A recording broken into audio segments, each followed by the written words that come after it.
Bonjour à tous, Dieu vous bénisse au nom de Jésus, shalom. Que la grâce de Dieu surabonde dans votre vie en ce jour. Que le Seigneur vous visite abondamment. Makayada, Ekato Balazata Marate, Kwata Balazo.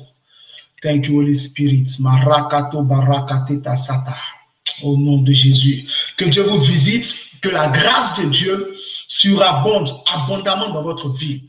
Je prie que pendant que tu te connectes, le besoin pour lequel tu te connectais, le besoin pour lequel tu as mis ce temps à part pour venir prendre part à ce programme, que Dieu réponde à ce besoin, que Dieu exauce cette prière qui te tient à cœur, ce désir qui te tient à cœur, que Dieu exauce cette prière, que Dieu t'accorde le désir de ton cœur et que Dieu t'ouvre de bonnes portes à partir de ce jour, là où tu es connecté à ce programme.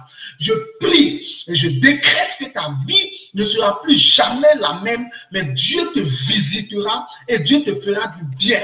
Dans ce programme de 2 jours de David, le Dieu de David te visitera, le Dieu de David te visitera et ta vie prendra une autre tournure, ta vie prendra un autre sens, ta vie prendra une autre dimension.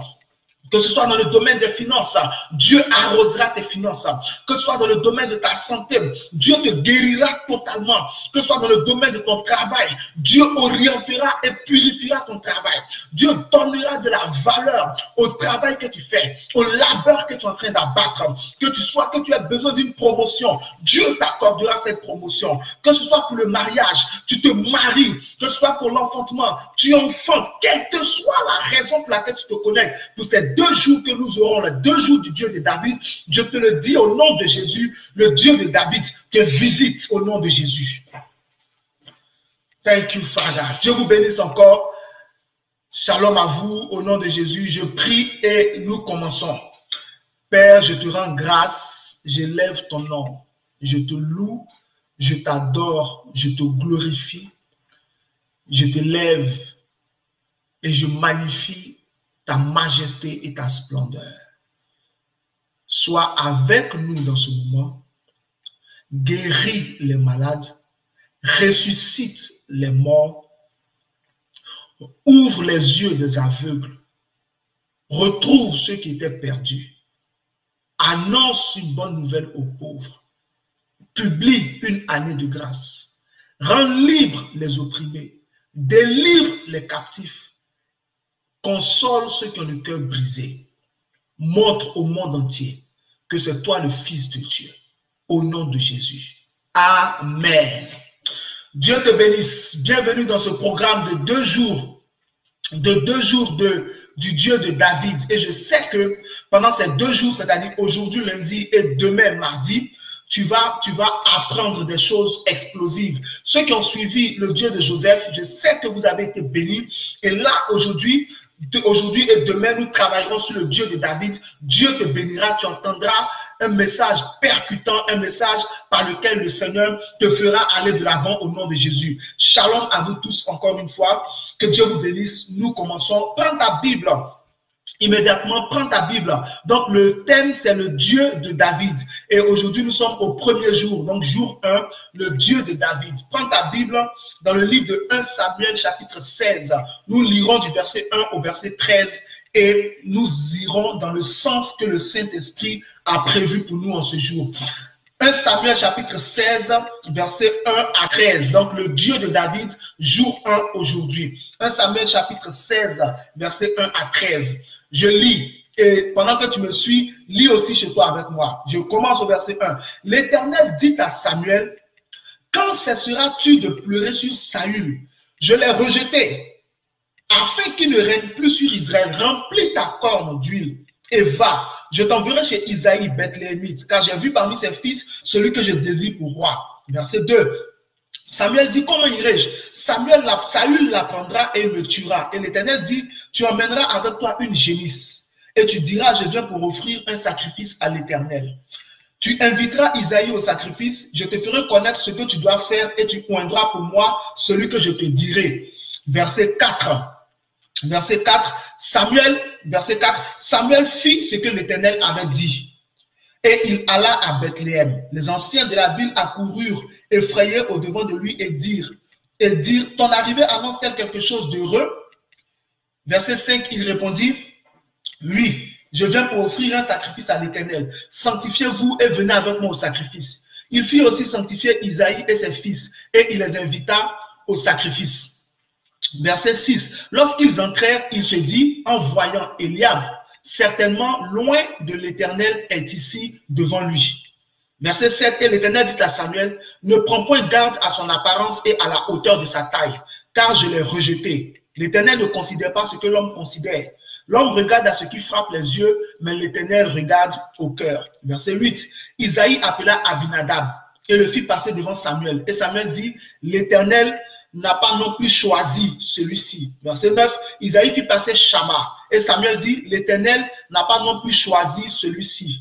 Verset 10, Isaïe fit passer 7 de ses fils devant Samuel. Et Samuel dit à Isaïe, l'Éternel n'a choisi aucun d'eux. Verset 11, puis Samuel dit à Isaïe, sont cela tous tes fils? Et il répondit, il reste encore le plus jeune, mais il fait paître les brebis. Alors Samuel dit à Isaïe, envoie-le chercher, car nous ne la lasserons pas avant qu'il ne soit venu ici. Verset 12, Isaïe l'envoya chercher. Or, il était blond avec de beaux yeux et une belle figure. L'Éternel dit à Samuel, lève-toi, oins-le, car c'est lui. Verset 13, Samuel prit la corne d'huile, éloigné au milieu de ses frères. L'esprit de l'Éternel saisit David. À partir de ce jour et dans la suite, Samuel se leva et s'en alla à Rama. Le Dieu de David, jour 1. Alléluia. Donc, la Bible dit que Dieu dit au prophète Samuel, c'est-à-dire le texte que nous avons lu, nous dit que Samuel continuait d'intercéder auprès du Seigneur pour qu'il puisse changer d'avis vis-à-vis de Saül. Parce qu'au chapitre 15, donc le chapitre précédent, verset 27-28, déjà même à partir du chapitre 13, verset 1, Saül avait déjà commencé à être rejeté par le Seigneur. 1 Samuel chapitre 15, là même c'est encore plus, verset 27-28, cette fois-ci, Samuel dit à Saül que l'Éternel a déchiré la royauté de dessus toi. Donc Saül avait été rejeté. Donc Samuel intercédait auprès de Dieu afin que Dieu puisse changer d'avis et changer de position vis-à-vis de Saül. Donc c'est pourquoi au chapitre 16, on commence avec quoi? La prière de Saül vis-à-vis de Saül, la prière de Samuel pour Saül, afin que Dieu se répande, n'est-ce pas, d'avoir rejeté Saül. Mais Dieu dit à Samuel que arrête de continuer de prier pour Saül, arrête de continuer de prier pour lui, ce n'est pas la peine parce que je l'ai rejeté. Frère, quand quelqu'un insiste trop dans la désobéissance, quand quelqu'un insiste trop dans le péché, quand quelqu'un insiste trop dans l'endurcissement, et que Dieu le rejette, le Seigneur peut empêcher les gens de prier pour lui. C'est-à-dire qu'en tant qu'homme de Dieu, même un homme de Dieu peut être en train de prier pour toi. Et parce que tu es trop enfoncé dans la désobéissance, tu as tellement brisé le cœur de Dieu, tellement déçu Dieu, Dieu peut dire non, ce n'est pas la peine, n'est-ce pas? Je l'ai rejeté, je ne veux pas entendre parler de lui. Donc Dieu peut refuser la prière de quelqu'un au sujet de quelqu'un d'autre parce que cette personne a exagéré et allé trop loin. C'est pourquoi il faut se ressaisir assez vite et marcher vite. Si ça t'est arrivé de pécher, si ça t'est arrivé de désobéir à Dieu, de poser une action mauvaise et qu'on te reprend, réponds-toi et puis arrête. Parce qu'il y a un stade où Dieu ne veut plus entendre parler de toi. Il y a un stade qui peut arriver où Dieu n'entendra plus parler de toi, où Dieu ne voudra même pas que quelqu'un prie pour toi. Un stade peut arriver où Dieu va te rejeter. Mais pendant que tu m'écoutes, je prie et je déclare que cela n'est pas ton partage au nom de Jésus. Donc, Dieu dit à Samuel, arrête de prier pour Saül. Quand est-ce que tu cesseras de pleurer sur Saül? Arrête, je l'ai rejeté, afin qu'il ne règne plus sur mon peuple, Israël.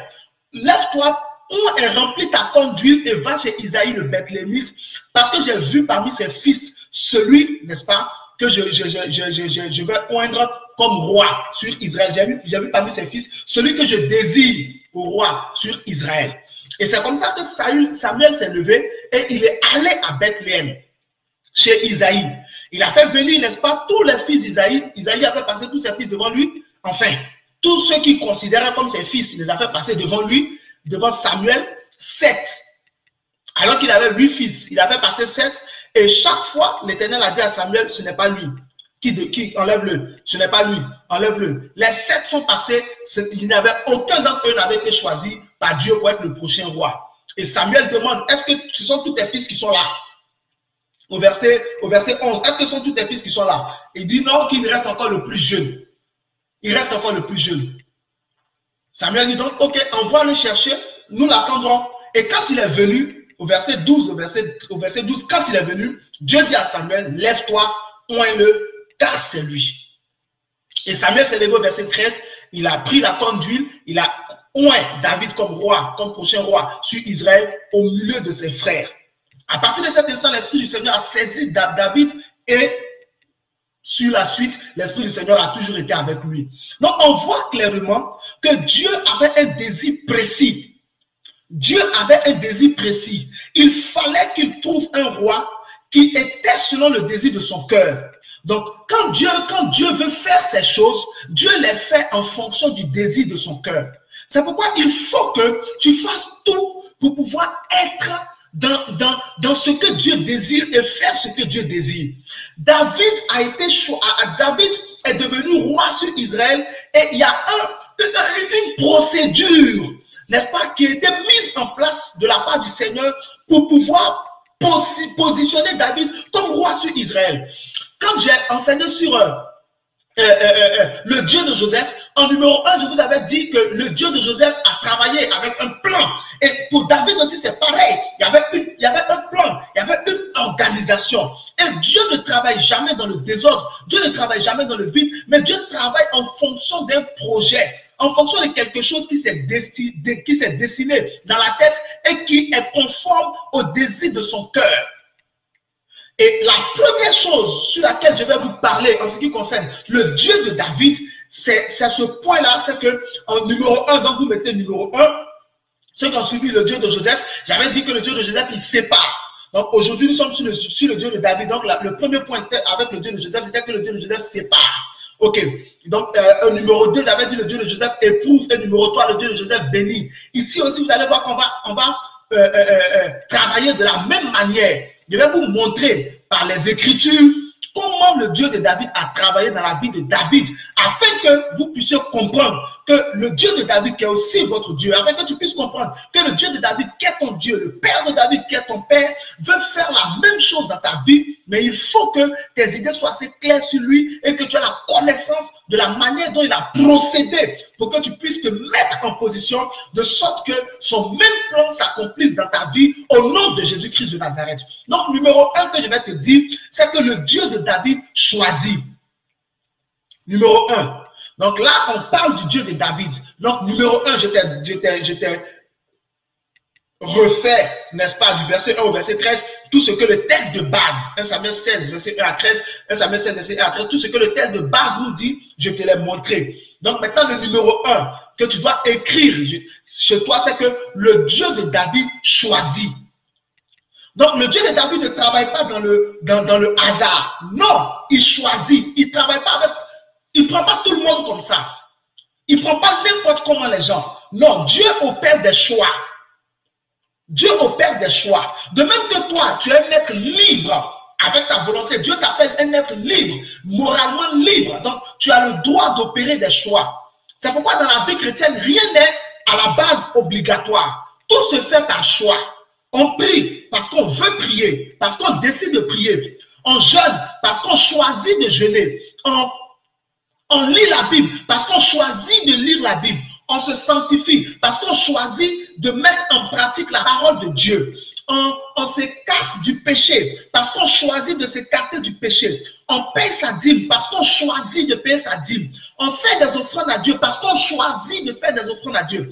On se marie parce qu'on choisit de se marier. On prend soin de sa femme. On traite bien sa femme parce qu'on choisit de prendre soin de sa femme, de bien traiter sa femme. On respecte son mari parce qu'on choisit de respecter son mari, etc., etc. On suit le Seigneur parce qu'on choisit. Dieu est un être moralement libre. Ça veut dire qu'il opère des choix. Personne ne peut obliger Dieu à faire quoi que ce soit. Dieu fait les choses en fonction de ce qu'il décide et de ce qu'il veut. Toi aussi, tu fais les choses en fonction de ce que tu décides, en fonction de ce que tu veux. Ce qui reste à faire, c'est que nous puissions être capables dans tous nos choix de faire les choix qui sont semblables et qui sont, n'est-ce pas, conformes au choix de Dieu. C'est là qui est la chose la plus difficile. Être capable d'opérer un choix qui est aussi le choix de Dieu afin que nous soyons dans la volonté de Dieu. Donc la première chose que le Dieu de David fait et dont je vais te parler, c'est que le Dieu de David choisit. Le Dieu de David opère des choix, il choisit. Il n'y a personne qui, n'est-ce pas, soit en train de vœux pour le Seigneur, que quel que soit le domaine, nous avons tous été choisis par Dieu. Nous tous nous avons été choisis par Dieu. Jésus nous a choisis. Personne de nous a été obligé de suivre Jésus.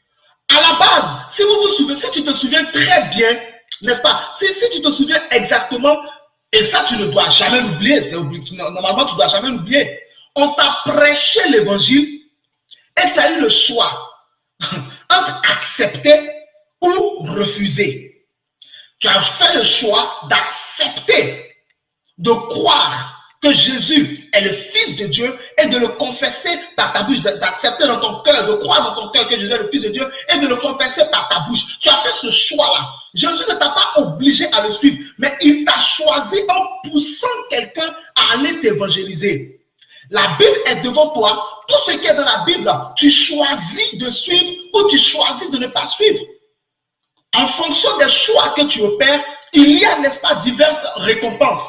Le Dieu de David choisit parce que Dieu est libre. Dieu n'est pas obligé de faire quoi que ce soit. Dieu dit non et Dieu dit aussi oui. Verset 1 de Samuel 16, on voit que Dieu a dit non à Samuel. Samuel intercédait pour Saül. Dieu a dit non. Il dit, quand cesseras-tu de pleurer pour Saül? Je l'ai rejeté. Il ne faut plus insister, ce n'est pas la peine. Il ne faut pas insister. Dieu est libre. Et le Dieu de David choisit. Il faut que tu le saches. Personne ne peut obliger Dieu à faire ce qu'il ne veut pas faire. C'est impossible. Quand Dieu dit qu'il veut faire quelque chose, il le fait sur le choix de son cœur. Selon le choix de son cœur, selon la décision de son cœur. Dieu est libre. Le Dieu de David choisit. David a été choisi par Dieu. Dieu l'a choisi. Dieu a décidé que ce soit David qui devienne le roi après Saül. Donc chacun de nous, nous devons comprendre que ce n'est pas nous qui avons choisi Dieu. Parce que si nous sommes capables, en tant que créatures moralement libres d'opérer des choix, il faut que nous comprenions que le choix de Dieu est plus puissant que notre choix. Les décisions de Dieu, les désirs de Dieu sont plus puissants que nos désirs. Dieu respecte tes choix. Si tu dis non, moi je ne vais pas vivre dans la sanctification, c'est ton choix. Dieu respecte ton choix. Mais tu seras obligé d'accepter au jugement dernier d'aller en enfer. Parce que ça sera aussi le choix de Dieu de ne pas faire rentrer au paradis avec lui des personnes qui ont refusé de marcher en conformité de la foi qu'ils confessaient sur la terre. Des personnes qui ont refusé de marcher en nouveauté de vie. Il faudra aussi à ton tour accepter les choix de Dieu. Tu peux dire, moi je ne paye pas ma dîme, c'est mon choix. Il n'y a pas de problème, c'est ton choix. Mais il faudra aussi que tu acceptes que Dieu ne se mêle pas de tes affaires financières et que lorsque le dévoreur vient pour dévorer tout ce qui est à toi, Dieu ne dise rien et ne s'en mêle pas. Tu peux décider de dire, moi je ne fais pas d'offrande, je ne fais pas d'offrande, moi Dieu je fais point d'offrande. Dieu respecte ton choix. Mais il faut que tu saches aussi que Dieu ne va jamais ordonner à quelqu'un de te donner. Car il est écrit, donne et il te sera donné. Si tu as des problèmes financiers, Dieu ne va pas s'en mêler. Si chaque fin du mois, des maladies arrivent pour que tu fasses des dépenses supplémentaires, Dieu ne va pas s'en mêler parce qu'il respecte ton choix.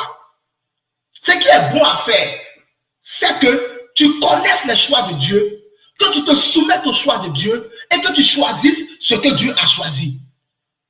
Ça, c'est le premier point que je te donne dans Dieu choisi. Le deuxième point que je veux te montrer dans Dieu choisi, dans que le Dieu de David choisit, c'est que c'est lui qui nous a choisis. Ce n'est pas nous qui l'avons choisi. Jean chapitre 15, verset 16. Jésus dit à ses apôtres, ce n'est pas vous qui m'avez choisi, mais moi, je vous ai choisi. Et je vous ai établi afin que vous portiez du fruit.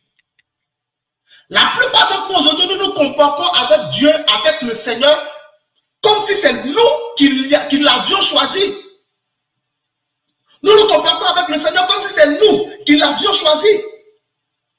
Ce n'est pas Dieu, ce n'est pas nous qui avons choisi Dieu, mais c'est Dieu qui nous a choisis. Isaïe a fait passer ses 7 fils devant Samuel. Mais chaque fois, Samuel disait, non, l'Éternel n'a pas choisi celui-ci. Non, l'Éternel n'a pas choisi celui-ci. À partir du verset 8, il n'a pas choisi celui-ci. Il n'a pas choisi celui-ci. Ça veut dire que Dieu choisit. Mais c'est Dieu qui choisissait le roi. Ce n'est pas le roi qui choisissait Dieu. C'est Dieu qui t'a choisi. C'est Jésus qui t'a choisi. C'est Jésus qui a décidé de t'attirer vers lui. Ce n'est pas toi qui n'est-ce pas, a attiré Jésus vers toi.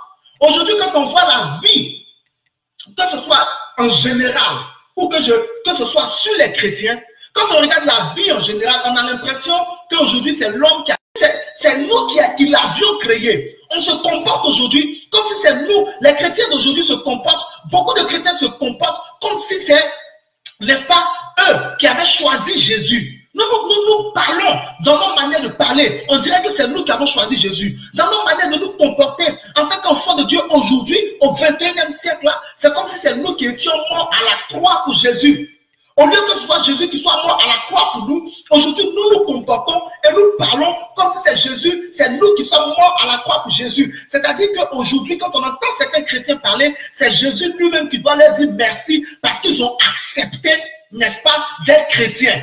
C'est comme si c'est un privilège pour le Seigneur que nous soyons enfants de Dieu. C'est comme si c'est un honneur pour lui que nous soyons ses enfants. Nous lui avons fait un honneur, nous lui avons fait un privilège, nous lui avons accordé une grâce. Ce n'est plus Jésus qui nous a accordé sa grâce, mais c'est nous aujourd'hui qui lui avons accordé notre grâce. C'est-à-dire que quand on regarde comment les chrétiens d'aujourd'hui se comportent, on a l'impression que c'est par nos meurtrissures que Jésus est guéri. Et que ce n'est pas par ces meurtrissures que nous sommes guéris. On a comme l'impression aujourd'hui que c'est nous qui l'avons choisi et que c'est nous qui lui avons pardonné ses péchés. C'est nous qui avons porté, n'est-ce pas, le châtiment qui lui a donné la paix a été porté par nous et non le contraire. Ésaïe 53 dit le châtiment qui nous donne la paix est tombé sur lui. Mais quand on voit nos comportements aujourd'hui, on a l'impression que le châtiment qui donne la paix à Jésus est tombé sur nous. On a l'impression aujourd'hui que c'est nous qui sommes morts à la croix pour Jésus, pour qu'il soit pardonné, pour qu'il soit réconcilié avec Dieu, pour qu'il soit sauvé. Nous nous comportons très mal. Plein de chrétiens aujourd'hui sont mal polis vis-à-vis du Seigneur. Qu'est-ce que vous pensez que Dieu pense d'un chrétien qui passe toutes ses journées à démontrer qu'il y a les faux pasteurs? Il est impoli, c'est de l'impolitesse. S'il n'y a que de faux pasteurs, c'est que Jésus est un faux pasteur lui-même.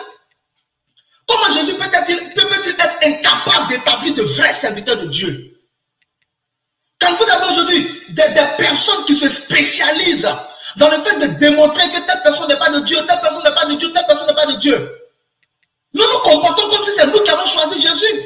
Comme si c'est nous qui avions de l'intelligence par rapport à lui, de la connaissance par rapport à lui. Non, c'est Dieu qui choisit et non le contraire. Luc chapitre 6, verset 12 à 13. La Bible dit en ce temps-là, Jésus passa toute la nuit. Il passa la nuit sur la montagne. Il passa toute la nuit à prier Dieu. Il passa la nuit sur la montagne à prier. Il passa toute la nuit à prier Dieu. Luc 6, 12. Et au verset 13, la Bible dit, quand le jour parut, il appela ses disciples. Et il en choisit 12 auxquels il donna le nom d'apôtres. C'est lui qui nous a choisis. Et non le contraire.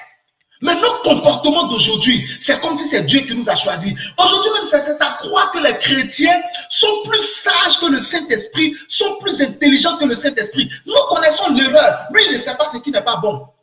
C'est nous qui voulons indiquer comment l'Église doit fonctionner. C'est nous qui voulons indiquer comment Dieu doit faire ses lois, comment Dieu doit faire, quel est le meilleur commandement. Regardez comment les chrétiens d'aujourd'hui s'habillent. Ça se voit dans ta manière de t'habiller. Si tu penses que c'est Dieu qui t'a choisi ou que c'est lui qui t'a choisi. Deutéronome chapitre 4, verset 37. Il dit qu'il a aimé tes pères et il a choisi leur postérité. Il a aimé tes pères et il a choisi leur postérité. Il t'a fait lui-même sortir d'Égypte par sa puissance. Jean chapitre 13, verset 18. Il dit, je ne parle pas, ce n'est pas de vous tous que je parle. Je connais ceux que j'ai choisis, mais il faut que l'écriture s'accomplisse. Je connais ceux que j'ai choisis, mais il faut que l'écriture s'accomplisse. Actes chapitre 9, verset 15, au sujet de Saul de Tarse, il dit à Ananias, le Seigneur lui dit, Cet homme était l'instrument que j'ai choisi pour porter mon nom devant les nations, devant les rois et devant les fils d'Israël. Cet homme était l'instrument que j'ai choisi. C'est pour cela que Paul, ayant la conscience que ce n'est pas lui qui a choisi Jésus, se comportait comme quelqu'un qui était choisi par Jésus.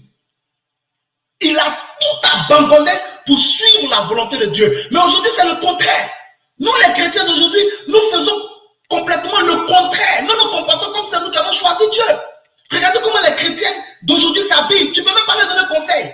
Des chrétiens qui s'habillent nus, transparents, comme des païennes.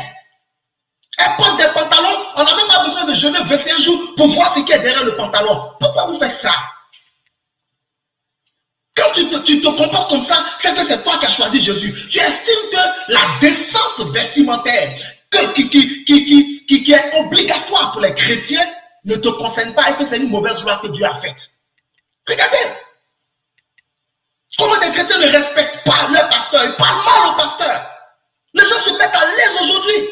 D'autres même vivent dans l'impudicité de manière légale. Ils viennent avec leurs copines à l'église. Ils n'ont même pas peur de dire au pasteur, voici ma copine. Elle n'a même pas peur de dire au pasteur, voici mon copain.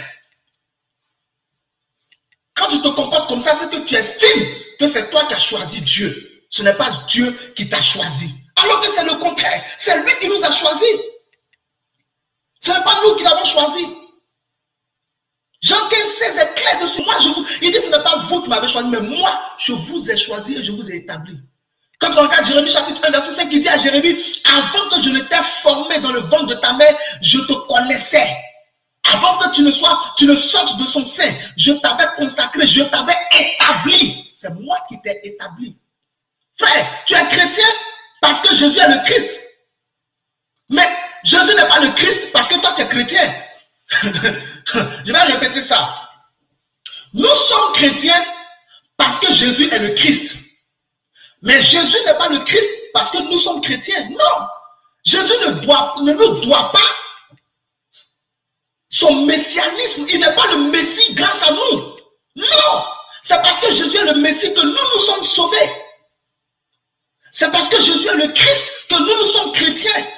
Mais ce n'est pas grâce à nous qu'il est Christ. Beaucoup d'entre nous pensons que sans nous, Christ n'est rien. Qui t'a dit que sans toi, Christ n'est rien? Sans lui, toi, tu n'es rien. Jean chapitre 15, verset 7. Il dit de même que le serment, tout serment, il dit de même que le serment qui ne demeure pas rattaché au cercle ne peut en lui-même porter du fruit. De même aussi, si vous ne demeurez rattaché à moi, vous ne pouvez porter du fruit. Car sans moi, vous ne pouvez rien faire. Sans moi, vous ne pouvez rien faire. Mais aujourd'hui, là, quand on voit les enfants de Dieu, on a l'impression que sans eux, Dieu ne peut rien faire.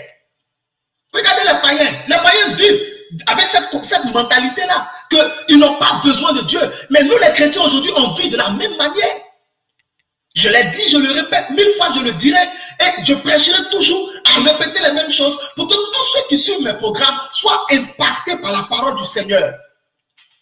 Tous les chrétiens qui sont dans les débats sur la dîme, débats sur les offrandes, débats sur les habits, débats sur afin des femmes prêches, débats sur ces choses-là, ils ne sont pas convertis. Vous vous comportez comme c'est vous qui avez choisi Dieu. Ton problème, c'est lequel? Matthieu chapitre 6, verset 33. Jésus dit, cherchez premièrement le royaume et la justice de Dieu. Et toutes ces choses vous seront données par-dessus.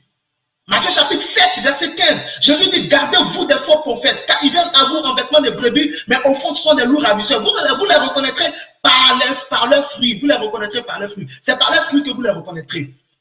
Donc, Jésus ne nous a jamais dit de chercher les faux prophètes. Il dit de chercher le royaume des cieux. Mais aujourd'hui, toi, tu laisses le royaume des cieux, tu cherches les faux prophètes. Tu te comportes comme si c'est toi qui as choisi Jésus. Le Dieu de David est celui qui a choisi David. Ce n'est pas David qui l'a choisi. Vous cherchez les faux prophètes. Vous cherchez les faux prophètes. Vous cherchez les faux pasteurs. Vous cherchez les faux docteurs. Que Dieu me permette d'enseigner sur les faux prophètes. Vous serez bouleversés. Vous allez comprendre ce que c'est qu'un faux prophète. Aujourd'hui, je brosse juste par-dessus. Quand tu te comportes comme ça, tu veux dire que c'est toi qui l'as choisi et qu'il s'est trompé dans l'établissement de ses règles et de ses lois. Des chrétiens qui font du bruit, ils emmerdent les autres qui veulent marcher avec le Seigneur. Non, église, c'est pas les 4000. Moi, je peux rester là. Tu as quel problème? Tu as quel problème? Tu as donné ta vie à Jésus pour aller au ciel, ou bien tu as donné ta vie à Jésus pour devenir journaliste évangélique. Tu as quel problème? Non, la dîme, c'est l'Ancien Testament. Tu as quel problème? C'est ton argent, tu n'as pas donné ton argent à Dieu, garde ton argent. Mais pourquoi tu fais du bruit? Même si je suis en train de parler comme ça, toi qui es en train de suivre ce programme, je décrète, cela n'est pas ton partage au nom de Jésus. Le Dieu de David est celui qui a choisi David. Et quand nous commençons à nous comporter comme si c'est lui, comme si c'est lui qui nous est redevable et que c'est nous qui l'avons choisi, c'est en ce moment-là que nous commençons à faire les mauvais choix et que les catastrophes arrivent dans nos vies. Il y a des gens aujourd'hui qui ont décidé que Dieu ne parle pas dans le mariage. Ils se sont mariés, aujourd'hui ils regrettent. Quand ça chauffe dans le mariage, ils crient à Dieu. Tu dis que Dieu ne parle pas dans le mariage. Donc si tu as des crises dans ton mariage, assume pourquoi tu invoques Dieu. Dieu ne se mêle jamais d'une affaire qui ne le regarde pas. Hein. Là où il n'a pas été associé là, il ne se mêle jamais de ça. Jamais. Jamais. Non, Dieu ne parle pas de mariage. Ok, tu te vas, tu choisis ton mari toi seul. Parce qu'il est bon, parce qu'il a l'argent. Il ne craint pas Dieu. Il a l'argent. Il pourrait t'aider à aider ta famille. Maintenant, il te tombe, il boit, il te bat. Tu veux, pasteur, aide-moi. Seigneur, voici mon mariage. Non, Dieu n'est pas dedans. Dieu n'est pas dedans. Dieu ne se mêle pas d'une affaire qu'il ne regarde pas. Une fois, je te donne un témoignage. Une fois, j'ai prié pour une dame. Une soeur, j'ai prié pour une dame. Elle avait des blocages, elle n'arrivait pas à se marier, et tout ça, et tout ça. Et puis, j'ai prié pour elle. Et après, j'ai plus de ses nouvelles. Moi, je prie après.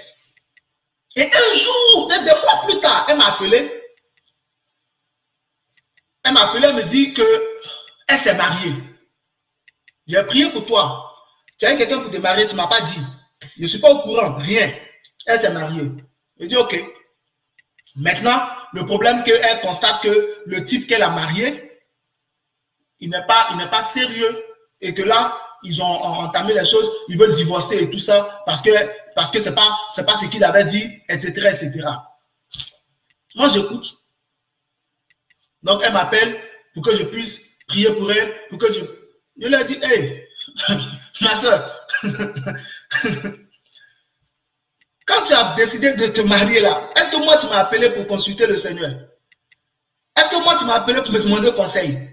Est-ce que j'étais là, j'étais témoin dans votre mariage? Est-ce que j'étais associé à ça? J'ai prié pour toi, Dieu a débloqué la situation. Tu as quelqu'un qui dit qu'il veut te marier. Tu m'as appelé pour m'informer moi-même déjà que Dieu a débloqué la situation. Est-ce que tu m'as informé déjà même pour les témoignages? Pour rendre au moins témoignage, est-ce que tu m'as appelé? Non, non, non. Tu t'es levé toute seule, tu allais te marier. Tu ne m'as pas dit si ça allait bien, est-ce que tu allais m'appeler? Non. Maintenant, parce que ça chauffe entre vous, tu m'appelles pour que moi je prie. Je ne peux pas me mêler d'une affaire qui ne me concerne pas. Hein. Je ne connais rien, je ne sais pas ce que vous avez dit dedans. Donc, ça, ce n'est pas mon problème. Je ne peux pas m'en mêler. Et je l'ai recommandé au Seigneur. Elle ne m'a plus appelé. Voici comment beaucoup font. Vous opérez vos propres choix hors de Dieu. Maintenant, quand ça chauffe, vous revenez vers lui. Ça ne marche pas comme ça. Akaya Bazar. Que Dieu te donne la sagesse pour que tu connaisses ses choix et que tu respectes ses choix au nom de Jésus. Dieu t'a choisi pour que pour que son nom soit glorifié. S'il te plaît, vis en sorte que son nom soit glorifié. Quand nous n'obéissons pas au choix de Dieu, quand nous n'obéissons pas à Dieu, quand nous nous comportons comme si nous sommes les maîtres de notre propre vie, c'est en ce moment-là que nous faisons les erreurs dramatiques. Et quand c'est comme ça, Dieu est obligé de nous rappeler que c'est lui qui nous a choisis. Souvent, ça arrive à un moment où les conséquences sont graves. Saül avait été choisi par Dieu. 1 Samuel chapitre 10, Samuel a oint Saül comme roi de la part de Dieu. Mais plus tard, Saül a bafoué tous les commandements du Seigneur. Il a commencé à faire sa propre volonté. Il a commencé à marcher selon ses propres règles, selon son propre système. Quelle était la conséquence? 1 Samuel chapitre 15, Samuel a rappelé à Saül d'où il vient. Samuel a dit à Saül, lorsque tu étais petit, 1 Samuel chapitre 15, verset 17, Samuel a dit à Saül, lorsque tu étais petit à tes yeux, n'es-tu pas devenu le chef des brebis d'Israël, des tribus du moins d'Israël? L'Éternel ne t'a-t-il pas oint afin que tu sois roi sur Israël. Au verset 27, au verset 28, Dieu a rejeté Saül. Pourquoi? Parce que Saül a oublié que c'est Dieu qui l'avait choisi. Il a pensé qu'il était devenu roi par ses propres mérites.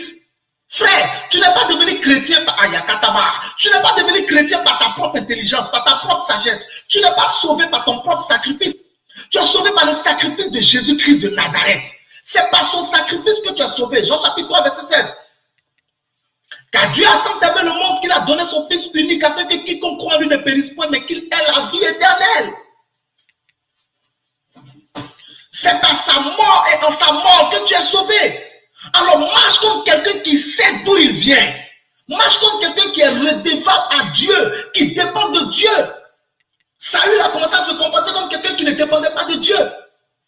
Samuel le lui a rappelé, mais le jour où Samuel le lui a rappelé, 20 versets plus tard, du moins 20 versets et 21 versets plus tard, Saül est tombé. N'attends pas de prendre une grossesse de quelqu'un qui va t'abandonner pour te souvenir que Dieu dit, tant que tu n'es pas marié, il n'y a pas de relation sexuelle. Le gars va finir de t'enceinter, le frère va finir de t'enceinter, et puis il va t'abandonner. Tu vas venir maintenant avec grossesse pour dire, Seigneur, si je t'avais écouté. Ça ne sert à rien, ma soeur. Tu n'es pas obligé de vivre ce que les autres vivent. Tu n'es pas obligé d'avoir le même témoignage que les autres. Si d'autres sont ce genre de témoignage, toi, tu n'es pas obligé d'avoir ce genre de témoignage. Tu n'es pas obligé. David aussi a eu le même comportement. À un moment de sa vie, il était tellement à l'aise qu'il a oublié qu'il avait été choisi et que ce n'est pas lui qui avait choisi. Nathan le lui a rappelé. 2 Samuel chapitre 12. Quand il a oublié qu'il avait été choisi par Dieu, qu'est-ce qu'il a fait? 2 Samuel chapitre 11.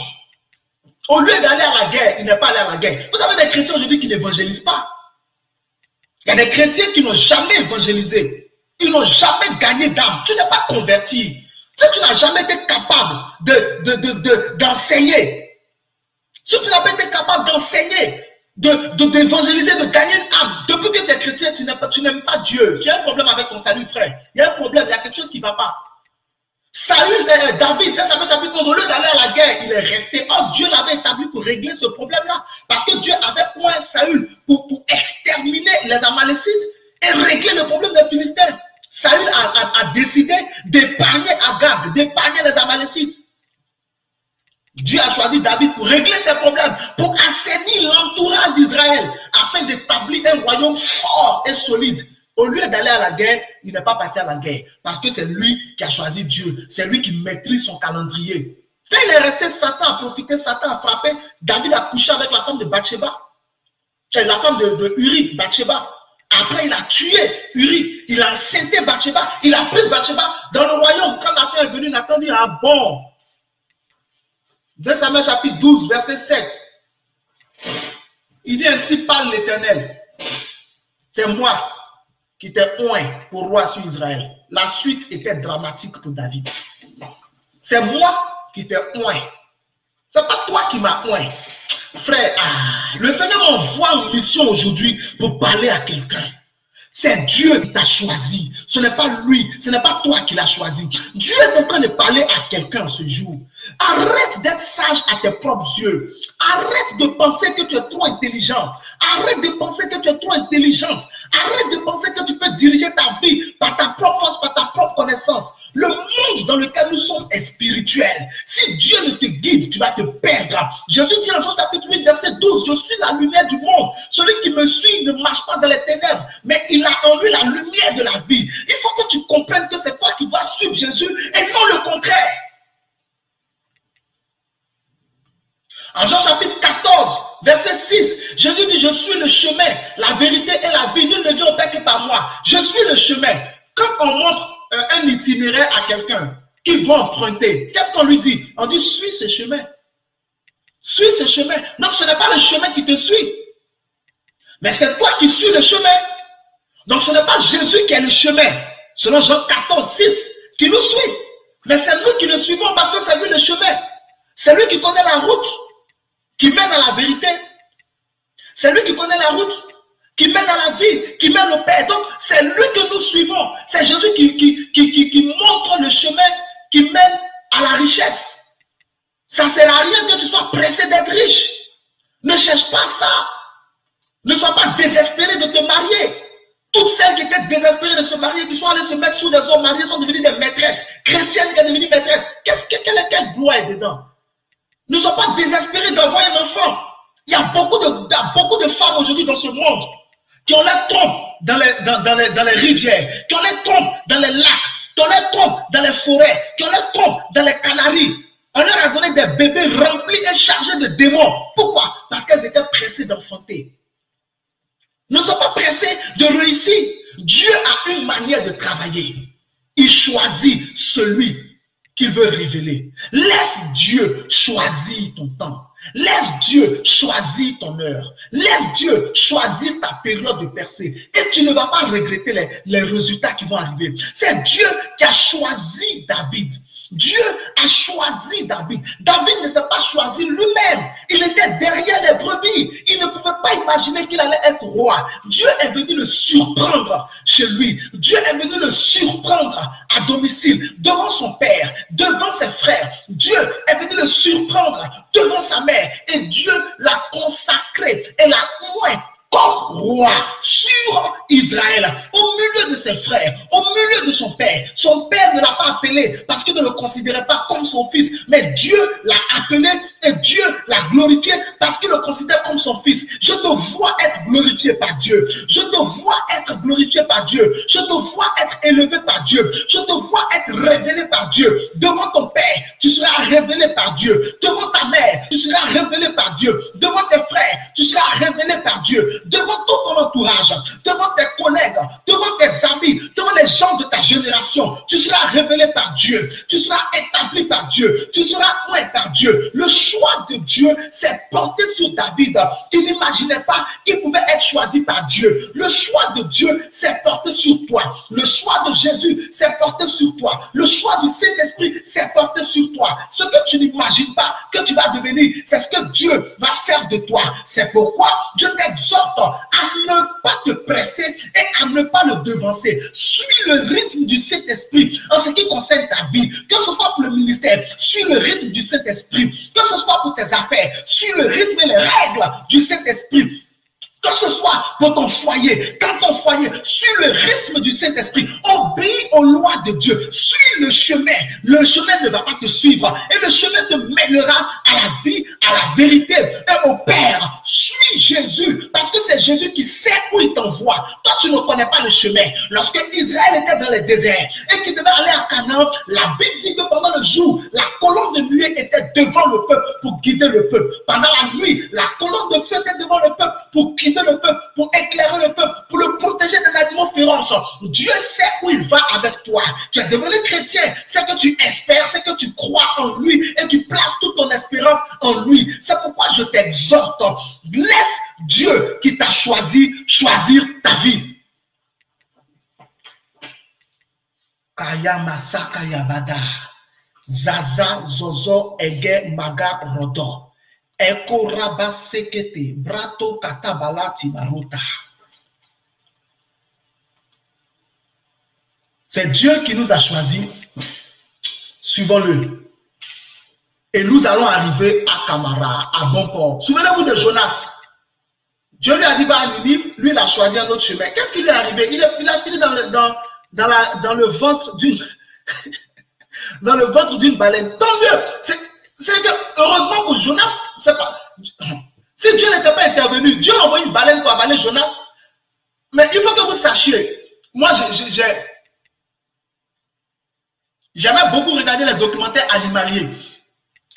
Et je sais que les eaux où se trouvent les baleines sont les eaux les plus profondes. Mais dans ces eaux-là, il y a aussi les orques, il y a aussi les requins. Les orques, les requins sont des animaux, des mammifères carnivores. La baleine n'est pas carnivore. La baleine mange les krill, les petits poissons comme ça. Elle n'est pas carnivore. Mais les requins et les orques, par exemple, sont carnivores. Il y a toutes sortes de requins. Ils sont carnivores. Donc, Dieu s'est précipité pour envoyer une baleine pour avaler Jonas pour ne pas que les requins le localisent et le dévorent. Le même Dieu qui l'a fui là, c'est le même Dieu qui est venu le sauver. Vous voyez la bonté de Dieu. Mais moi, je ne vous prêche pas pour que tu attendes. Je ne te prêche pas pour que tu attendes de tomber dans l'eau, pour te souvenir hein, que Dieu veut que tu fasses quelque chose et que tu dois faire sa volonté. Non, tu n'es pas obligé. Écoutez, il y a une mentalité que vous devez avoir. Vous n'êtes pas obligé de commettre les erreurs. Dis-toi en toi, je ne suis pas obligé de commettre des erreurs. Ce n'est pas une loi. Il peut m'arriver de commettre des erreurs, mais je ne suis pas obligé de commettre des erreurs. Tant qu'il est possible d'éviter une erreur, évite-la. Si par inadvertance, par humanité, tu as commis une erreur, Dieu va t'aider et Dieu va réparer ton erreur. Mais quand de manière consciente, tu sais que ce chemin-là n'est pas le chemin que Dieu veut et que tu t'y engages, il faut toute la miséricorde de Dieu pour qu'il décide d'intervenir. Pour Jonas, c'était sa miséricorde. Il fait miséricorde à qui fait miséricorde. C'est ce qu'il a dit à Moïse en Exode chapitre 33. Mais toi, tu n'es pas obligé de vivre ce genre de situation pour, n'est-ce pas, attendre la miséricorde de Dieu. Dès lors que tu entends ma voix aujourd'hui chez toi, quel que soit l'endroit d'où tu es connecté et que tu suis ce programme, prends la décision de marcher avec la conscience que c'est Jésus qui t'a choisi. Ce n'est pas toi qui l'as choisi, donc tu dois te conformer aux règles de la Bible et faire ce que la parole de Dieu dit. Le contraire ne te sera pas avantageux. Il est écrit en Romains 12, 2. Ne vous conformez pas au siècle présent, mais soyez transformés dans le renouvellement de l'intelligence, afin que vous puissiez discerner quelle est la volonté de Dieu, ce qui est agréable, bon et parfait. Ce qui est bon, agréable et parfait. Donc, il faut que tu te conformes à la Bible et non au 21e siècle. Parce que le 21e siècle est rempli de beaucoup de pièges et beaucoup de chrétiens sont en train de rétrograder. Il y a aujourd'hui beaucoup de chrétiens qui sont devenus tièdes. D'autres même tièdes, même là, c'est trop chaud pour eux. Ils n'existent même plus dans le royaume des cieux. Et ils persévèrent dans leur erreur. Non. Toi, tu es différent au nom de Jésus. Amen. Donc, le numéro 1, je t'ai dit quoi? Le Dieu de David choisi. Ok. Numéro 2. Donc, je te donne les passages bibliques qui vont avec. Jean chapitre 13, verset 18. Luc chapitre 6, verset 13. Deutéronome chapitre 4, verset 37. Luc chapitre 6, verset 12 à 13. Deutéronome 4, 37. Il t'a donné ces différents passages-là. Actes chapitre 9, verset 15. Il t'a donné ces différents passages-là. Jean chapitre 15, verset 16, pour te dire que le Dieu de David choisit. Et 1 Samuel chapitre 16, à partir du verset 8 jusqu'au verset 13. L'Éternel n'a pas choisi celui-ci. L'Éternel n'a pas choisi celui-ci. L'Éternel n'a pas choisi celui-ci. L'Éternel n'a pas choisi celui-ci. Au verset 10, l'Éternel n'a pas non plus choisi celui-ci. On voit que c'est Dieu qui choisit. Et même quand vous voyez le verbe oindre, ça veut dire choisir. Ok. Est-ce que quelqu'un est béni? Si tu es béni, je veux voir le plus long Amen que j'ai jamais vu. Et on passe rapidement au numéro 2. Si tu es béni, je veux voir le plus long Amen, n'est-ce pas, que tu peux mettre. Et puis on passe au numéro 2. Que la grâce de Dieu soit sur toi abondamment au nom de Jésus.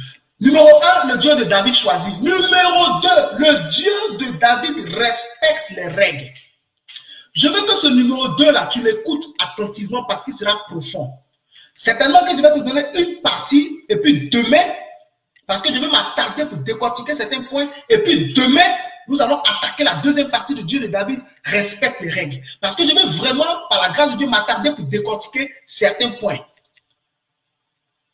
Donc, numéro 2, le Dieu de David respecte les règles. Frère, Dieu n'est pas dans l'illégalité. Dieu n'est pas dans la fraude. Dieu n'est pas dans le non-respect de la loi, dans le non-respect des règles. Dieu n'est pas dans ça. Dieu n'est pas dans l'illégalité. Il n'est pas dans la fraude.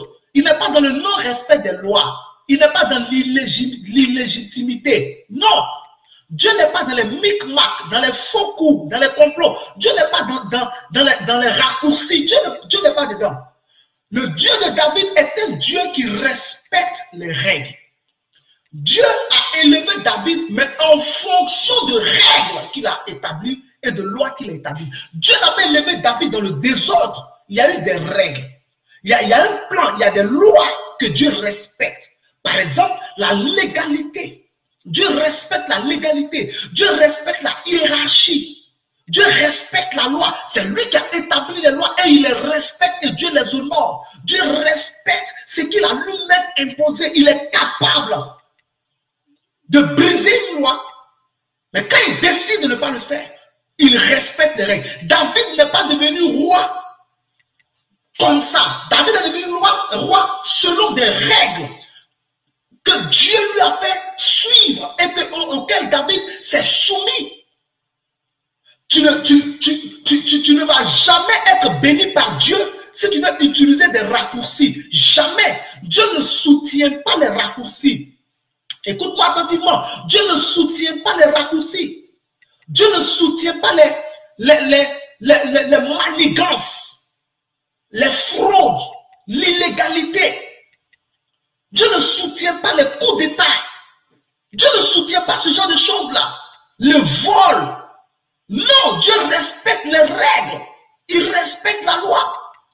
Nous savons tous que David est devenu roi. Mais combien parmi nous savons que David a traversé le chemin qui mène à la royauté en respectant toutes les étapes, une par une, jusqu'à être consacré par, n'est-ce pas, jusqu'à être établi roi à Hébron et à Jérusalem. Il y a eu un cheminement. Beaucoup d'entre nous pensons que Dieu est venu, il a pris David, David est devenu roi à la place de Saül. Non, et qu'aujourd'hui Dieu peut m'élever, comment on appelle, à la place des gens. Dieu veut t'élever à la place de tout le monde. Si c'est ça, c'est pas un problème. Mais Dieu va te faire respecter les règles. Dieu ne va jamais t'élever en prenant un raccourci. Jamais de la vie. Dieu va te faire respecter les règles. Dieu est le propriétaire de notre corps. Il pouvait faire de Marie ce qu'il voulait. Quand il est rentré en Marie pour se former un corps, afin de venir sauver même Marie, c'est-à-dire sauver les hommes, à commencer par Marie elle-même, il a respecté son mari, Joseph. Il a respecté Joseph, le mari de Marie. Quand Joseph n'avait pas compris que c'était de Dieu, il a pris la décision. Il a pris la décision selon, comment ça s'appelle? Matthieu chapitre 1, à partir du verset 20, la Bible dit, comme il y pensait encore, l'ange, comme il y pensait encore, voici un ange du Seigneur se révéla à Joseph en songe et lui dit, ne crains point de prendre avec toi Marie, ta femme, car ce qu'elle a conçu, l'enfant qu'elle a conçu du Saint-Esprit. Dieu a respecté Joseph. Dieu respecte les règles. David est devenu roi, mais il a respecté les règles. Et je vais t'expliquer avec ce premier cas, comment David est devenu roi selon les lois de Dieu, selon les règles de Dieu. Pour que dans ta vie, jamais plus tu n'acceptes de prendre des raccourcis et jamais plus tu n'acceptes d'être dans tout ce qui est illégal et dans tout ce qui est frauduleux. Un chrétien doit avoir en horreur les fraudes, les malversations, la malhonnêteté et tout ce qui est semblable à ce genre d'acte-là. Un chrétien doit avoir ces choses en horreur. Et pendant que je parle, je prophétise sur toi. À partir d'aujourd'hui, tu détestes tout ce qui est frauduleux au nom de Jésus. Dieu va t'élever, ça c'est clair, mais va t'élever selon les règles. Si tu as dit Amen, tu reçois le miracle. David est devenu roi. Et pourquoi David a-t-il été un bon roi contrairement à Saül? Parce que vous devez savoir que Saül, avant de devenir roi, n'a pas été prince. Saül, avant de devenir roi, n'a pas appris la royauté.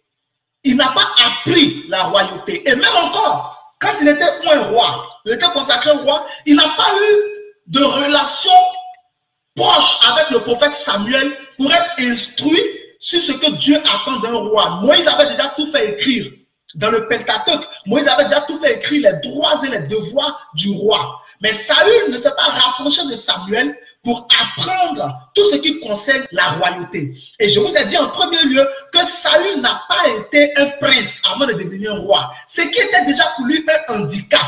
Il n'a pas été un prince avant de devenir roi. Or, le fait qu'il n'a pas été prince avant de devenir roi, ça veut dire qu'il n'a pas servi un autre roi avant d'accéder à la royauté. Et ça, c'est un gros handicap. Une jeune fille qui veut se marier doit apprendre à servir sa mère à la maison. Et à l'église, elle doit apprendre à servir les autres. Comme ça, quand tu te maries, tu apprends à servir ton mari et tes enfants. Mais toutes les sœurs qui refusent et qui veulent passer leur temps à mettre la peinture sur leurs ongles, la peinture sur leur bouche, la peinture sur leurs yeux, et qui attendent les maris, le jour où elles se marient dans le foyer, c'est catastrophe sur catastrophe parce qu'elles n'ont pas été préparées à ça. Elles n'ont pas respecté les règles. Donc Saül n'a pas été prince avant de devenir roi et ça a été pour lui un échec cuisant. Il n'a pas servi un autre roi avant de devenir roi. C'est ce qui a créé pour lui sa déchéance. Maintenant, tu vas me dire, mais évangéliste, si Saül n'a pas été prince avant de devenir roi, David aussi n'a pas été prince avant de devenir roi, donc de quoi tu nous parles? Je vais te démontrer par les Écritures, bien aimé, que David est devenu prince avant de devenir roi. David a servi, n'est-ce pas, un autre roi avant de devenir roi. David est devenu prince et je vais te le montrer au nom de Jésus. D'abord, ce que tu dois savoir en ce qui concerne la royauté de David, c'est que la plupart d'entre nous, nous pensons que l'ennemi véritable de David, sinon pas l'ennemi, l'obstacle véritable de la royauté de David, c'était Saül. Non. L'obstacle véritable de la royauté de David, le Saint-Esprit me l'a fait connaître. Quand j'ai étudié ma Bible, le Saint-Esprit, dans sa miséricorde et dans sa grâce, m'a fait comprendre que le véritable obstacle de la royauté de David, ce n'était pas Saül, mais c'était Jonathan. Ok, suis-moi bien. 1 Samuel, prends 1 Samuel chapitre 20, verset 30 à 31. Tu vas voir. 1 Samuel chapitre 20, verset 30 à 31. La Bible dit, les versets qui précèdent, que Saül avait commencé déjà à se mal comporter vis-à-vis de David. Donc David voulait échapper à la colère de Saül. Il a donc organisé sa préfuite avec Jonathan. Et donc au repas qui devait avoir lieu le premier jour, David n'était pas là. Saül n'a rien dit. Sa place était vide. Deuxième jour, la place de David était encore vide. Et Saül s'est passé à demander où il est. Pourquoi le fils d'Isaïe n'est pas là? Où il est? Et puis Jonathan a répondu que non, il a dit qu'il devait offrir, il y avait un vœu, la famille a fait un vœu, donc il devait aller et tout ça, il m'en a parlé. La Bible dit au verset 30 que la colère de Saül s'est enflammée contre Jonathan. Et c'est dans cette colère-là que le Saint-Esprit m'a fait voir pourquoi c'est Jonathan qui était l'obstacle réel de la royauté de David. Dans la colère de Saül, Saül dit à Jonathan, fils rebelle, il dit fils pervers et rebelle. Penses-tu que je ne sais pas que tu es ami au fils d'Isaïe, à ta honte et à la honte de ta mère? Ne sais-tu pas que aussi longtemps que le fils d'Isaïe sera vivant sur la terre, il n'y aura point de sécurité pour toi et pour ta royauté? Il n'y aura point de sécurité pour toi et pour ta royauté. Donc, Saül était déjà roi. Il allait être roi à vie. C'est-à-dire qu'il allait être roi jusqu'à ce qu'il meure. Un roi, on ne le vote pas. Ce n'est pas une élection, ce n'est pas une république. Il est roi à vie. Donc pour lui, c'était déjà gagné. Il allait être roi à vie, même si Dieu l'avait rejeté. Il était toujours physiquement le roi. Dieu l'a rejeté dans l'esprit. L'esprit du Seigneur s'est retiré de lui. Le jour où l'esprit du Seigneur est parti avec David, à partir de chapitre 16, à partir du verset 13. Mais l'esprit du Seigneur avait lâché Saül. Donc c'est dans l'esprit, l'absence de la présence de Dieu. Il avait été rejeté de la présence de Dieu. C'est là qu'il n'était pas roi. Mais sur la tête, Saül était toujours roi. Donc Saül n'avait pas de problème. Saül était roi jusqu'à ce qu'il meure. Il allait être roi. Il était toujours appelé le roi d'Israël. D'ailleurs, 1 Samuel chapitre 16, verset 2, Samuel dit à Dieu, Saül l'apprendra, il me tuera. Et Dieu organise avec Samuel comment il va éviter la mort. Parce que Saül était toujours au pouvoir. Donc, le problème de David, ce n'était pas Saül, c'était Jonathan. Et c'est ce que Saül nous révèle dans 1 Samuel chapitre 20. 1 Samuel chapitre 20, verset 30 à 31. Au verset 31, il dit à Jonathan, aussi longtemps que le fils d'Isaïe est vivant sur la terre, il n'y aura point de sécurité pour toi et pour ta royauté. Jonathan était le prince. À la mort de Saül, c'est Jonathan qui devait être roi. Et même si Jonathan n'était pas roi, il avait deux petits frères, Abinadab et Malkishua. Donc, la route était barrée pour David. Pour que David devienne roi, il fallait que David devienne prince. Mais il y avait déjà trois princes. Et Isaïe n'était pas roi. David ne pouvait pas être prince. Donc, Dieu, dans son plan, a positionné David. Et David est devenu prince d'Israël à la place de Jonathan avant de devenir roi. Tu vas me dire, évangéliste, c'est où dans la Bible que David est devenu prince à la place de Jonathan?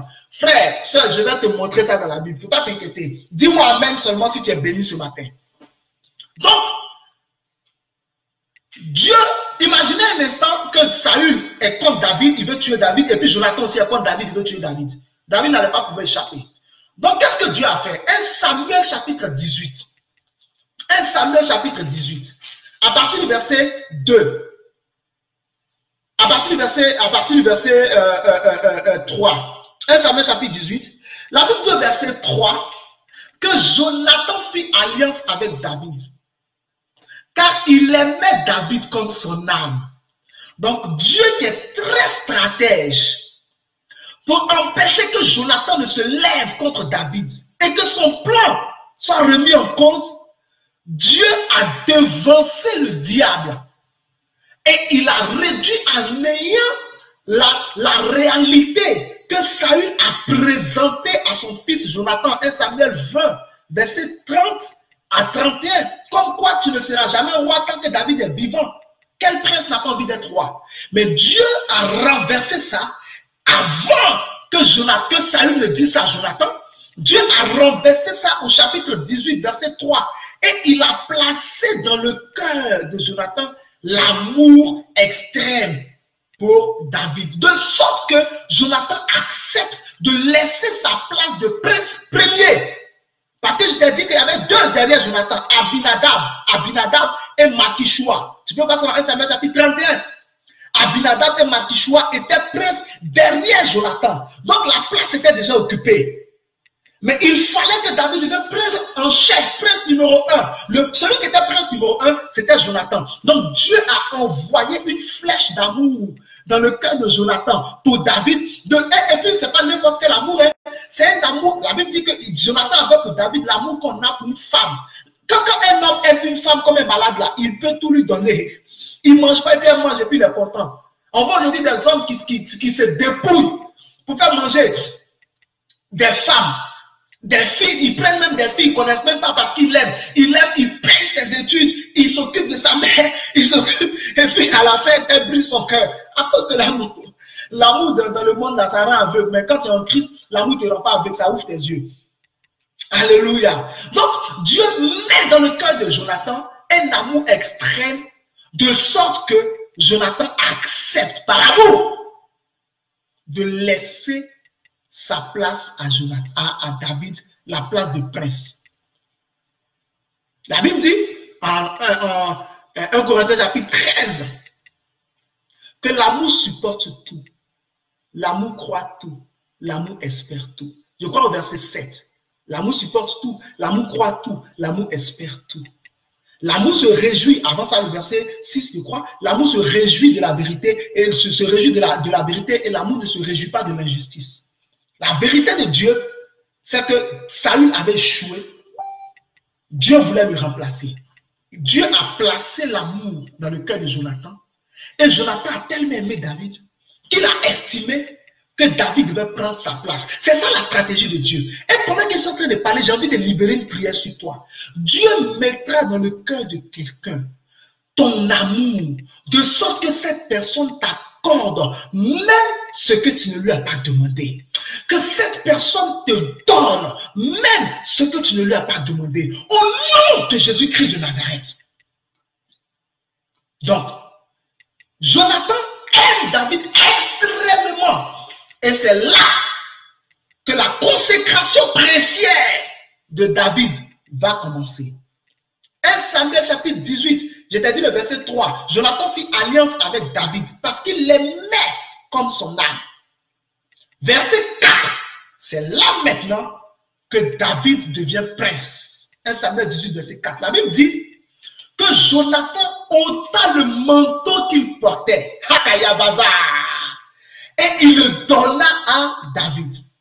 Ensuite, il enleva ses vêtements et il les donna à David. Il ne s'est pas arrêté là. La Bible dit, il lui donna même son épée, son arc et sa ceinture. Le manteau symbolise la royauté. Jonathan, en remettant son manteau à David venait de faire une passation de charge princière. Il venait de faire de David le prochain prince d'Israël. Ça veut dire celui qui aura le droit légal et légitime de prétendre au trône. 1 Samuel chapitre 15, verset 27. La Bible dit, alors que Samuel se tenait pour s'en aller, Saül le saisit par le pan de son manteau qui se déchira. Au verset 28, Samuel dit à Saül, l'Éternel déchire la royauté de dessus ta tête aujourd'hui.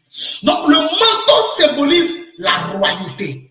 En remettant son manteau à David, Jonathan venait de consacrer David comme le prochain roi d'Israël. David vient d'être nommé, du moins consacré, prince d'Israël à la place de Jonathan. Après son manteau, Jonathan lui remet ses vêtements. Les vêtements symbolisent l'identité. C'est par tes vêtements qu'on te reconnaît. Les vêtements symbolisent l'identité. Et Jonathan remet ses vêtements à qui? À David. En Deutéronome chapitre 30, souvenez-vous de ce que Moïse a dit. Il dit la femme ne mettra pas les vêtements d'un homme et l'homme ne mettra pas les vêtements de la femme. Donc par tes vêtements, on sait si tu es un homme ou une femme. Tes vêtements, c'est ton identité. Donc il lui a donné à David l'identité de prince. 1 Samuel chapitre 15, verset 3 à 4.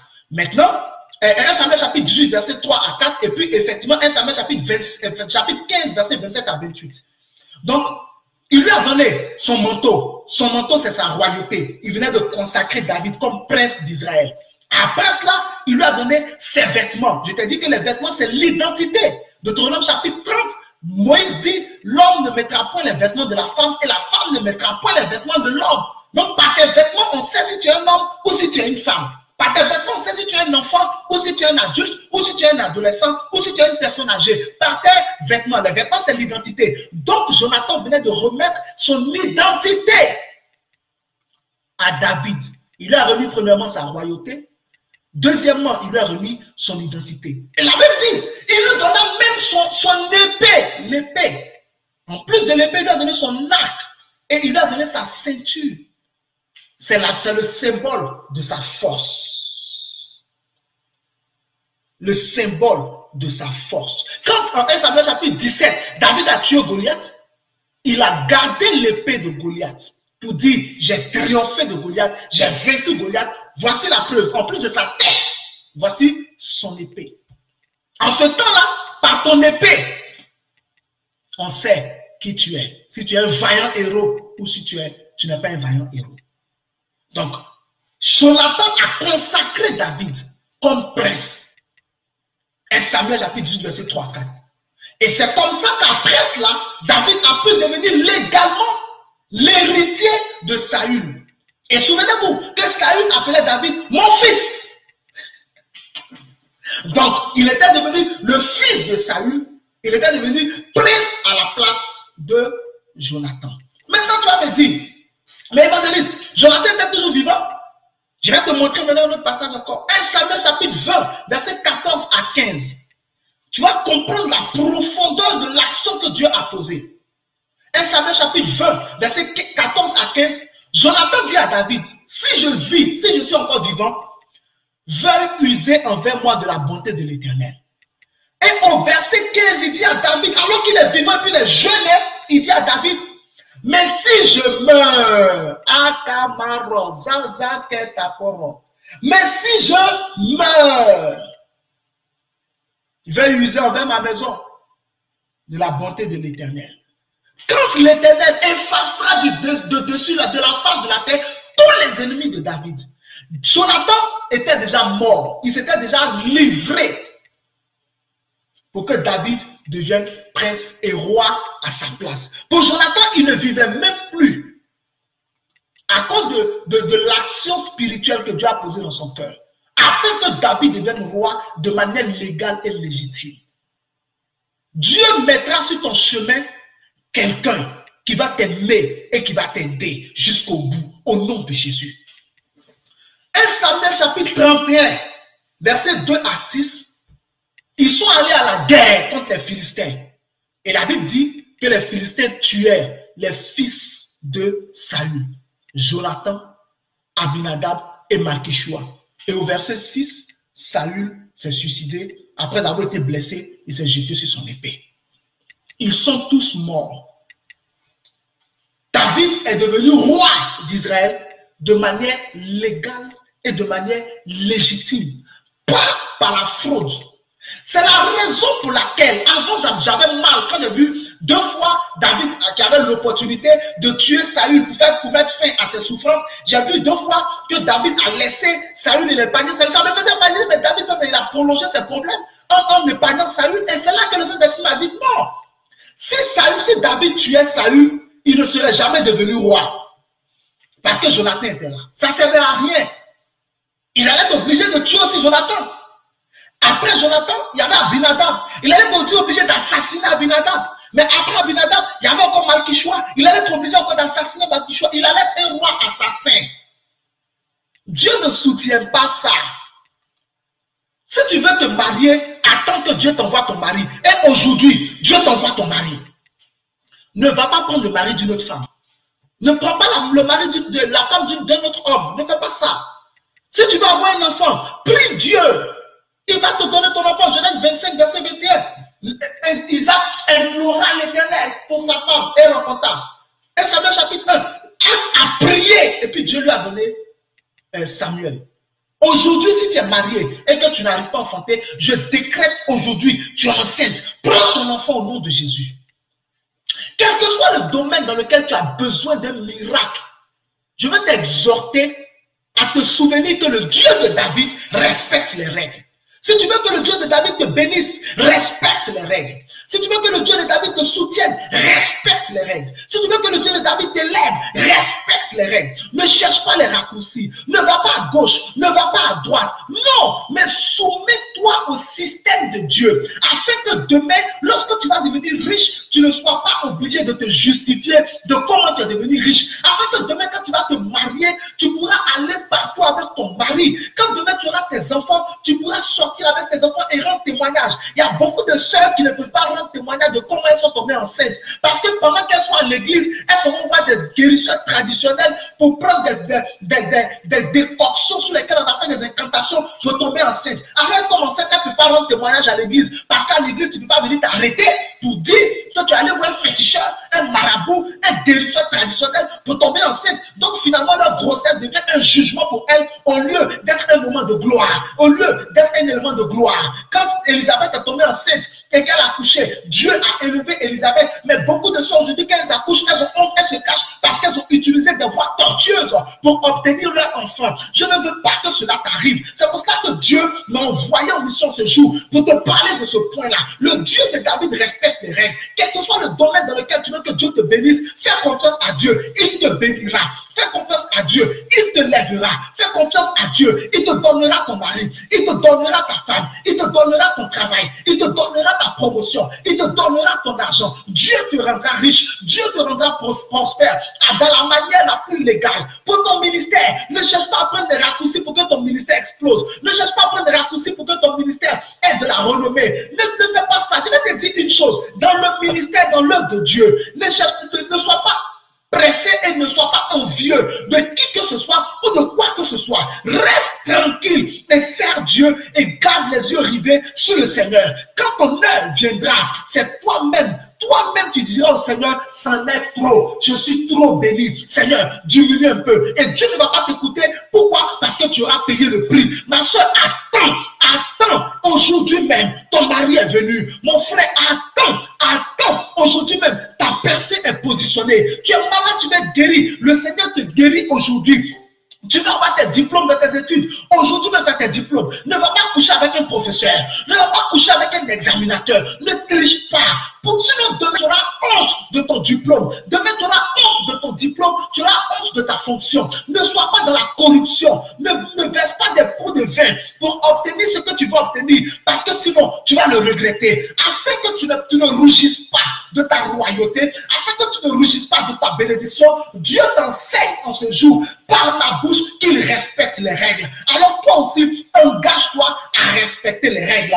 Engage-toi à respecter les règles. Engage-toi à respecter les règles. Engage-toi à respecter les règles. Dans 2 Timothée chapitre 2 verset 5, la Bible dit, l'athlète n'est pas couronné s'il n'a pas combattu selon les règles. Si tu ne combats pas selon les règles, Dieu ne te couronne pas. Les hommes pourront te couronner, mais Dieu ne te couronnera pas. Mais ce matin, ce jour, pendant que je prêche et pendant que tu entends ma voix, tout ce qui te poussait à ne pas respecter les règles, je l'arrache par le feu. Je l'arrache par le feu. Je l'arrache par le feu. Je l'arrache par le feu. Je l'arrache par le feu. Si tu avais des amis, si tu avais des collègues, si tu avais des connaissances, si tu avais même des frères de l'église, des soeurs de l'église qui te poussaient à avoir des copains, qui te poussaient à avoir des copines, qui te poussaient à coucher avec un homme marié, qui te poussaient à coucher avec une femme mariée pour avoir de l'argent, qui te poussaient dans les calomnies, dans les tentatives de coup d'état contre ton leader, contre ton pasteur, contre le chef de ton entreprise. Aujourd'hui, je prophétise dans ta vie. Toutes ces personnes-là, elles sont séparées de ta vie. Je mets une épée en vous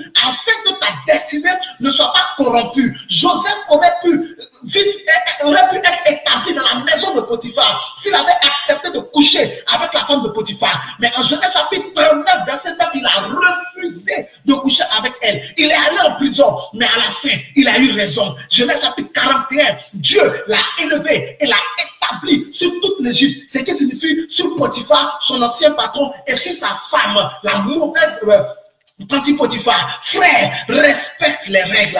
Dieu te bénira. Parce que le Dieu de David respecte les règles. Je te vois rentrer dans ton miracle aujourd'hui. Au nom de Jésus.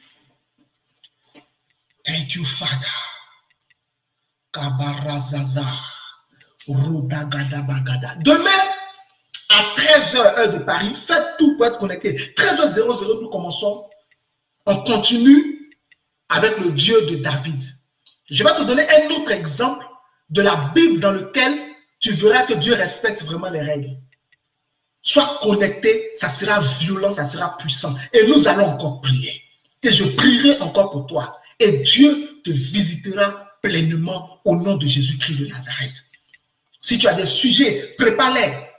Pendant que je prie après le message, tu peux appeler, donner ton sujet sur WhatsApp, le numéro est là et je prierai pour toi. Mais demain, sois connecté. Parce que nous allons encore aller en profondeur. Il nous reste la moitié, la dernière partie du Dieu de David, respecte les règles. Et ensuite, le troisième point, tu vas voir quelque chose d'extraordinaire. Tu vas te révéler des choses puissantes au nom de Jésus. Si tu as été béni, dis, je suis béni. Écris, je suis béni, afin que je vois vraiment que tu as été béni. Je vais prier pour toi, bénir aussi ta semaine. Et puis, n'est-ce pas, nous allons nous séparés pour aujourd'hui. 2 jours du Dieu de David, aujourd'hui et demain. Et puis vendredi, nous avons un rendez-vous. Le thème du vendredi à 13h, c'est réagir par la prière. Akara, Akara. Dieu m'a dit, fais les directs. C'est pourquoi je suis revenu avec la parole de Dieu. Donc tout ce que je dis et tout ce que je prêche est soutenu par le Seigneur. Reçois et prends ta part et ne t'amuse pas avec. Dieu est avec toi. Je vais prier pour toi. Avant de terminer, je vais prier au nom de Jésus. Si tu es malade, mets la main là où tu as mal. Si tu es malade, si tu as mal à la tête, mets la main sur ta tête, peu importe. Mets la main là où tu as mal. Je prie pour les malades. Et après, je prierai pour d'autres sujets au nom de Jésus. Thank you, Father. Thank you, Lord. Je prie que toute maladie dans ta vie meure par le feu. Que toute infirmité dans ta vie, que la maladie soit spirituelle ou qu'elle soit physique, qu'elle meure par le feu. Le diabète, il est mort. L'asthme, il est mort. Le VIH, il est mort. La pneumonie, elle est morte. L'insuffisance rénale, elle est morte. L'hépatite B, morte. Hépatite C, morte. Le paludisme, il est mort. La paralysie, elle est morte. La cécité, elle est morte. Le mutisme, il est mort. La surdité, elle est morte. Le rhumatisme, il est mort. Si tu as des maladies dans tes os, cette maladie est morte. si tu as d'autres maladies dont je n'ai pas cité le nom, qui sont dans tes poumons, si tu as la cirrhose de foie, la cirrhose est morte. Si tu as le cancer est mort. Si tu souffres d'un ulcère, l'ulcère est mort. Quelle que soit la maladie qui est dans ton cerveau, si tu as une tumeur, la tumeur est morte. Si tu as un fibrome, le fibrome est mort. Si tes trompes sont bouchées par des démons, si tu es stérile, la stérilité est morte. Si tu as un problème avec ta virilité en tant qu'homme, ce problème de puissance est mort. Quelle que soit la maladie qui est dans tes os, cette maladie est morte. Quelle que soit la maladie qui soit dans ta tête, dans tes os, dans tes poumons, dans ton cœur, dans tes bras, dans tes pieds, dans tes muscles, dans ton estomac, dans ton pancréas, dans ton foie, dans tes reins, dans ta colonne vertébrale, dans ton dos, dans ton omoplate, dans ton nez, dans tes narines, dans ta bouche, quelle que soit la maladie qui est en toi aujourd'hui, elle est brûlée par le feu et elle est morte au nom de Jésus-Christ de Nazareth. Je déclare sur toi que tu es guéri. Tu es guéri de toute maladie. Le Seigneur te guérit de toute maladie. Psaume 107, verset 20. Il dit, il envoya sa parole et il est guéri. Il est fait échapper de la fosse. Tu es guéri. Tu sors de la fosse au nom de Jésus. Tu es guéri de toute maladie qui était dans ton corps. Tu es guéri de toute maladie qui était dans ton sang. Tu es guéri de toute maladie qui était dans tes os. Tu es guéri de toute maladie dans tes jambes, dans tes bras, dans tes genoux, dans tes reins, dans ton bassin, dans ta tête. Tu es guéri aujourd'hui dans ton ventre. Toute maladie, tout objet, tout envoûtement, tout poison est brûlé par le feu et tu es guéri au nom de Jésus-Christ de Nazareth. Je prie, si tu es attaqué en songe, aujourd'hui tu es délivré de ces attaques-là. Tu es délivré de ces attaques-là. Si on te donnait à manger dans ton rêve, à partir d'aujourd'hui, tu ne mangeras plus jamais un rêve. Celui qui venait te nourrir, il est tué au nom de Jésus. Si on t'étranglait, celui qui t'étrangle, il est étranglé. L'ange de Dieu s'en va vers lui et l'étrangle à ta place. Si tu es un mari de nuit, tu es délivré au nom de Jésus. Si tu es une femme de nuit, tu es délivré au nom de Jésus. Je prie, si des sorciers étaient contre toi, si tu recevais des flèches pendant le jour, la terreur pendant la nuit, tous tes ennemis tombent dans ton pouvoir. Si ton CV avait été envoûté, tu n'arrives pas à trouver du travail, aujourd'hui tu es embauché. Si ton entreprise bat de l'aile, aujourd'hui elle est relevée. Si ton ministère bat de l'aile, aujourd'hui il est relevé. Si tu as des problèmes dans ton foyer, le démon qui est à la base de ce problème est chassé. Je libère la paix dans ton foyer. Je prie et je bénis ton mari. Je bénis ta femme. Je bénis tes enfants. Je bénis tes affaires. Je bénis ton corps. Je bénis tes études. Je bénis ton travail. Au nom de Jésus-Christ de Nazareth, ton argent est béni. Ton or est béni. Ton compte est béni. Tout ce que tu fais est béni par le Seigneur. Et à partir d'aujourd'hui, tu réussiras dans toutes tes entreprises et tu n'échoueras plus jamais. Tous ceux qui sont des faux amis qui sont autour de toi, Dieu les chasse. Tous ceux qui dans le secret te haïssent et ont des contrats, des projets contre toi, ils sont chassés autour de toi. Tu es délivré totalement de tout programme et de tout complot de l'ennemi. Au nom de Jésus-Christ de Nazareth. Amen. Je vais prier pour ta semaine. Je vais bénir ta semaine. Je prie pour ta semaine. Dieu sera avec toi toute cette semaine. La Bible dit qu'il a fait les cieux et la terre en 7 jours. Le premier jour, le deuxième jour, le troisième jour, le quatrième jour, le cinquième jour, le sixième jour. Le septième jour s'est reposé. Dieu est un Dieu de semaine. Dieu sera avec toi toute cette semaine. Lundi, il sera avec toi. Mardi, il sera avec toi. Mercredi sera avec toi. Jeudi sera avec toi. Vendredi sera avec toi. Samedi sera avec toi. Dimanche, il sera avec toi. Tu auras la présence de Dieu et tu iras partout avec la présence de Dieu. Tu ne connaîtras pas le malheur cette semaine, du lundi jusqu'au dimanche. Aucun démon ne t'approchera ni n'approchera de ta maison. Aucun démon n'approchera de ton mari. Aucun démon n'approchera de ta femme. Aucun démon n'approchera de tes enfants. Aucun démon n'approchera de ton entreprise, de ton ministère, de tes affaires, de ton école, de tout ce que tu es, de tout ce que tu fais. Aucun démon ne t'approchera. Et aucun démon ne te touchera. Au nom de Jésus, Dieu, dans sa richesse, avec gloire, pourvoira à tous tes besoins. Ce sera ta meilleure semaine. Au nom de Jésus-Christ, tu es béni. Amen. Je vais prier. Si tu as entendu ce message et tu dis, évangéliste, je veux faire la paix avec le Seigneur, je veux revenir au Seigneur, je veux me réconcilier avec le Seigneur, baisse la tête là où tu es et répète après moi ces prières. Si tu veux accepter le Seigneur, si tu veux aussi te réconcilier avec le Seigneur parce que tu sais que ta manière de marcher n'est vraiment pas correcte, tu veux revenir au Seigneur, baisse la tête et répète après moi ces prières. Père Saint, merci d'avoir envoyé Jésus mourir à la croix à ma place. Pardonne-moi tous mes péchés et efface-les avec le sang de l'agneau. Jésus, je te reçois comme mon Seigneur et mon Sauveur personnel. Je crois dans mon cœur que tu es le Fils de Dieu et je le confesse par ma bouche. Deviens le gardien de mon âme et le berger de ma vie.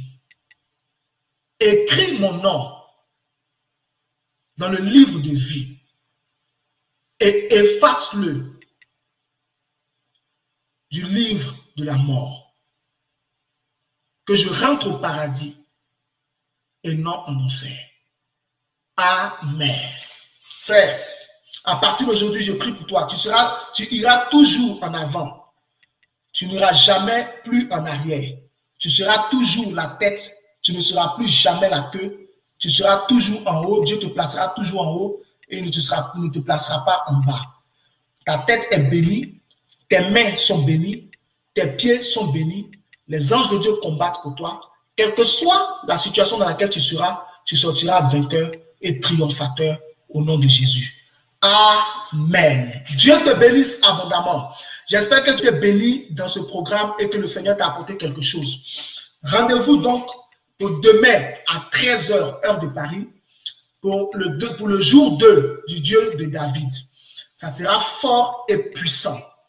Le numéro est affiché. Si tu as des sujets de prière, pendant le direct, tu peux appeler. Après le direct, uniquement par SMS, sur WhatsApp ou où tu veux.